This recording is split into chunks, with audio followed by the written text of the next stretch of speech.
Nesse momento que a gente trata da misericórdia, né? Então aqui a gente estava olhando um pouco isso, né?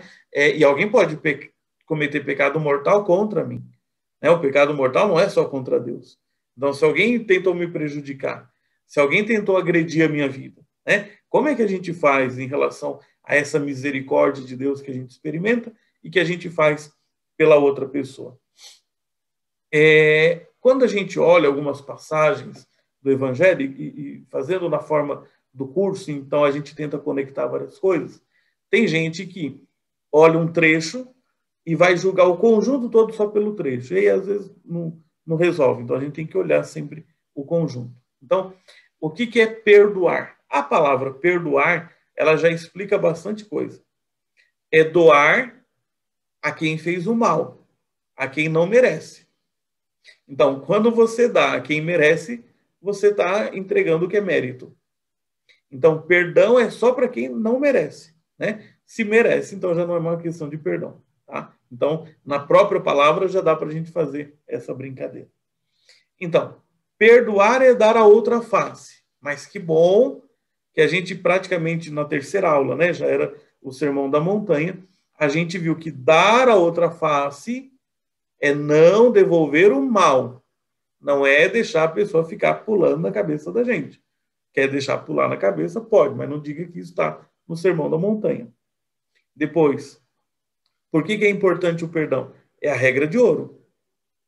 No momento em que eu fizer o pior que eu poderia ter feito, no momento em que eu tiver expressado o que há de mais fraco em mim, como é que eu gostaria de ser tratado nessa hora? Então, o perdão, como regra de ouro, ele faz a gente pensar assim, se eu estivesse na situação dessa pessoa que fez esse pior, como é que eu gostaria de ser tratado, ser tratada? O evangelho também lembra limite? Lógico que há, né?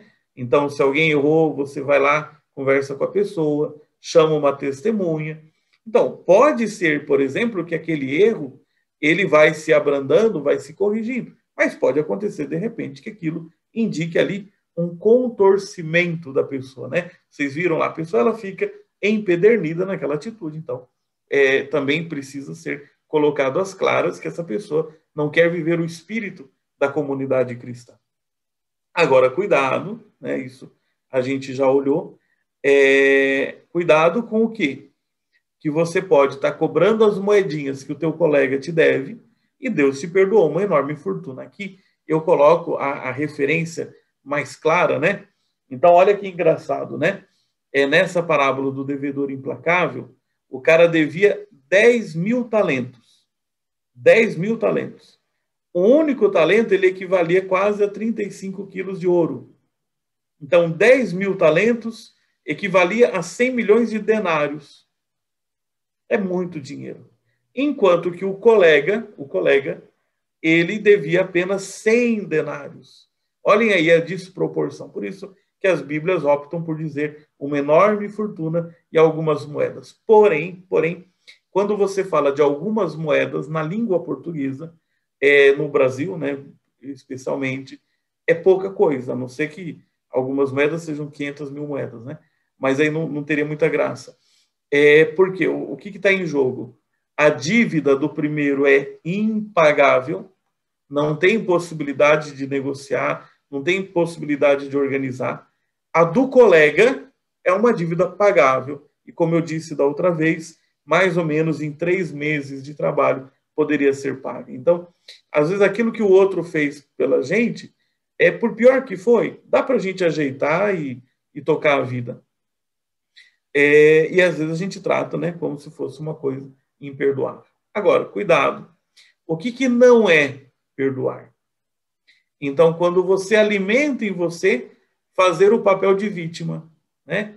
Olha como essa pessoa sempre me trata, olha como eu sempre deixo essa pessoa me tratar. Então, você está alimentando o mau caráter que a outra pessoa tem. Então, perdoar não é você se manter em papel de vítima. Ou, por exemplo, não ter critérios nos relacionamentos. Então, o cuidado com a conveniência, o esquecimento e a chantagem. O que é isso? Né? Tem hora que você diz que o outro pisa em você, mas o que você ganha com essa situação de deixar o outro ficar pisando? Então, parece que você é alguém que está perdoando, mas, por outro lado, você também cria uma relação de conveniência. Depois, perdoar não é esquecer, né? Isso é uma tecla que a gente sempre bate. Esquecer até é problema de saúde, se for uma coisa contínua, né? Você vai lembrar e você pode ter memórias, por exemplo, que são de sentimentos, aflições, de coisas. Você se estremece quando reencontra aquela pessoa. Não é falta de perdão, né? Você deseja o mal para essa pessoa, você quer vingança, aí tudo bem, pode ser falta de perdão. Mas de você se sentir mal ao encontrar essa pessoa, não. E depois, aquela situação que parece perdão, mas não é perdão, né? Porque no fundo eu sempre cobro mais. Então você me ofendeu, mas eu sempre vou contar uma história e eu quero arrancar de você muito mais. É como se eu me tornasse um agiota. Lembra da dívida, né? O pecado como dívida, você aprontou, mas eu cobro tanta coisa que eu me tornei um agiota dessa sua dívida. Não há limites para o perdão, no bom sentido do termo, mas não é necessário manter relações desastrosas. E isso a gente vê, né? Quando você vê dentro de uma comunidade pessoas que não conseguem se entender, isso não é o cúmulo. O pior é elas se maltratarem. Então, às vezes, é melhor que uma esteja num canto, a outra esteja em outro. Você vê em Atos dos Apóstolos isso. Entre Paulo e Barnabé. Assim, gente, ó. Agora eu entendi. Ali, em Provérbios 6:7, de fato é aquilo que tem a ver com a questão da formiga e a organização do relacionamento. A conveniência, o esquecimento e chantagem é outro item que não dependia do texto em cima. Agora sim, ficou claro.